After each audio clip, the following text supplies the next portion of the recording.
सर्वप्रथम नाभि ठीक है या नहीं इसका ज्ञान पहले जरूर कर लें।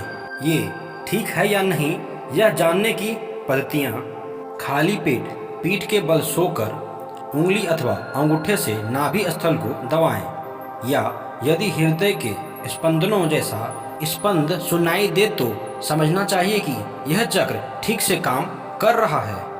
नाभि के दाएं व बाएं इतनाग्र का अंतर समान होता है। यदि नाभि चक्र अथवा पिचोटी ऊपर या नीचे सरका हुआ हो तो अंतर नापने से मालूम होता है कि यह चक्र ऊपर चढ़ा हुआ है या नीचे उतरा हुआ है। पीठ के बल सीधे लेट जाएं, दोनों हाथ बगल में रखिए, दोनों पैर सीधे रखिए, दोनों पैरों के उंगली समान एक रेखा में है या नहीं यह देखना चाहिए। यदि दोनों उंगली एक रेखा में ना हो तो समझ लीजिए कि नाभि चक्र स्थान भ्रष्ट है। अत्यंत बोझ उठाने अथवा पाचन सक्रिय के दुबले होने और गैस का दबाव पड़ने से यह नाभि चक्र ऊपर या नीचे सड़क जाती है। ऐसे समय में स्पंदन नाभि में नहीं किंतु नाभि के इर्द गिर्द महसूस होंगे। यह नाभि चक्र ऊपर की ओर सरकती है तो कब्जियत होती है और नीचे की ओर सरकती है तो वायु का दबाव पड़ने से दस्त होता है। दवाइयों से यह तकलीफ दूर नहीं होती। यह तकलीफ यदि लंबे समय तक चलती रहे तो पाचन क्रिया खराब हो जाती है और कभी कभी ऑपरेशन का कारण भी बन जाती है। गुदा मार्ग के कैंसर का मुख्य कारण अत्यधिक कब्जियत ही है, जिसमें दवाइयों से भी लाभ नहीं होता।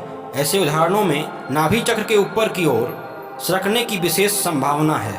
अतः कोई भी उपचार आरंभ करने से पहले नाभि चक्र ठीक से अपने स्थान पर है या नहीं इनका परीक्षण कर लेना ही चाहिए। आप निम्नलिखित उपाय में से किसी भी एक पद्धति द्वारा इस नाभि चक्र को केंद्र के मूल स्थान पर लाया जा सकता है। ये सब प्रयोग प्रातःकाल खाली पेट ही करने चाहिए। अंगूठे से नाभि के आसपास दबाव देकर नाभि चक्र को ऊपर की ओर धकेलिए। नाभि चक्र पर पीतल या तांबे का पानी से भरा हुआ छोटा घड़ा रखकर केंद्र की ओर सरकाएं। सीधे लेट जाएं, दोनों हाथ बगल में रखिए। अन्य व्यक्ति को दोनों घुटने पर दबाव डालने के लिए कहें। इनके बाद एक हाथ में दोनों अंगूठे को पकड़कर ऊपर की ओर खींचिए। जो अंगूठा नीचे की ओर रहता हो उस पर अधिक बल दीजिए तथा उस पैर के घुटने पर भी अधिक दबाव डालिए।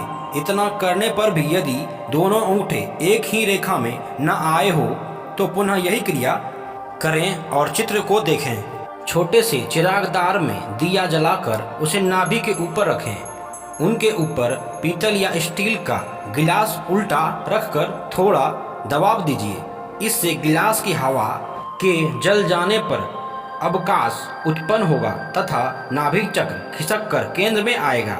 इनके बाद गिलास हटा लें। आवश्यक हो तो यह प्रयोग 2-3 बार करें। प्रयोग के पश्चात सोट युक्त पानी अवश्य पिएं या दूध पिएं। चित लेट जाएं, दोनों हाथ बगल में रखिए। तकिए का सहारा लिए बिना सिर को भूमि पर रखिए। दोनों पैर को ऊपर उठाकर चित्र में बताए गए अनुसार देखें। फिर दोनों पैर को सीधा रखकर अत्यंत धीमी गति से भूमि पर ले जाएं। इस प्रकार 5-6 बार कीजिए और फिर देखिए कि नाभि में स्पंदन महसूस होता है या नहीं। कितना ही दबाव पड़े किंतु सिर को भूमि से न उठाएं। जब जब कब्जियत या दस्त की शिकायत हो सर्वप्रथम नाभि चक्र ठीक है या नहीं इनका परीक्षण कर लेना चाहिए।